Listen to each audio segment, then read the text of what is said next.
I broke off my engagement because my fiancé is constantly bashing women, and now he's blaming me for always needing to be right instead of seeing his own hypocrisy. My fiancé, 34 male, and I, 28 female, used to have a great relationship, but for the last year, his political views have become a problem. I mostly bit my tongue about it, but it came to a head when he accused a woman at his job of lying about her essay. I pointed out that when a woman accuses a man of essay, he questions it and says she is lying. He justified that by saying it's stupid to believe an accusation like that with no proof. I pointed out that he has no proof that she's lying either, but he's accusing her anyway. He often sends me articles of women, usually teachers, essaying boys. I brought up that he never says the boys are lying or asks for proof. He got very upset and kept repeating that I was trivializing male essay. I don't feel like I was. I feel that I was just pointing out the hypocrisy. He denied being biased against female accusers. I reminded him that when the allegations against Diddy first happened, he said feminists were just trying to ruin a successful man's life. Unsurprisingly, he never brought up the man who accused Diddy of essay. He defended Diddy up until the video of him physically hurting Cassie was leaked. Even then, he said we didn't know the whole story. The final straw was when he was telling me, yet again, how women are actually worse than men because we are sneaky and conniving and at least men will screw you over to your face. He kept saying that women are far worse people than men, and I just lost it. I said that there was nowhere on earth, not now or ever in recorded history, has the female violent crime rate been higher than the males. I told him that men unalive each other even more than they unalive us, so they are a bigger danger to themselves than some girl being sneaky. I said that blaming women for unfair legislation, like conscription, makes no sense when men make up the majority of the US government, and most, if not all, other governments. He was absolutely furious about all this. He didn't argue with me, per se. He just told me that I was brainwashed by the feminist agenda and that feminism lied to me and convinced me I was special. I still don't know where that comment came from. It was not relevant to anything. I admittedly was very pissed off, and said, well, maybe, patriarchy lied to you about this relationship being special. I threw my ring at the table, left the house, and haven't spoken to him since. Today, he sent me a long text stating how I belittled him with that comment and that I would be a good wife if I could just stop needing to be right all the time. I haven't responded, and I'm conflicted about if I will at all. I feel bad about throwing the ring. I really feel bad that I hurt his feelings by saying our relationship isn't special. But still, to be honest, I'm seriously questioning if I really want to marry him. He has always been argumentative. Not just with me. With everyone.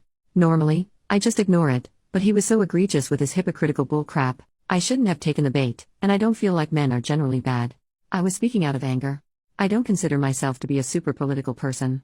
I'm not even sure if I count as a feminist. He just has a new complaint about women every freaking day at this point. It's so frustrating. I don't know when he became this way, but it sucks. There are still things I love about him, but the things he has been saying may be more than I can forgive. Despite all that, I'm still responsible for my intense outburst because I ignored his constant woman bashing in an effort to keep the peace. I exploded when I could have just spoken up from the start. Maybe if I'd nipped it in the bud right at the start, it could have been better. I don't know. I don't know what to do. Update 2 days later, hi again. I'm surprised and overwhelmed by the response my post got. Thanks to everyone who read through all that. And thanks to anyone who reads through all this too. After I left, I went to a hotel. He kept contacting me to ask when I was coming home. I told him I needed time to think and turned off my phone. When I turned it back on, I saw his photo on my lock screen and decided to call him, for reasons that will make sense later. He said he wanted to talk face to face, and I agreed, so I went home. He apologized for implying that I'm not special. I apologize for implying our relationship isn't special. We've been together for 12 years, so saying that was hurtful and untrue. Before anyone compares the harshness of our statements, his wrongs don't justify my own and vice versa. We discussed what we wanted for the future.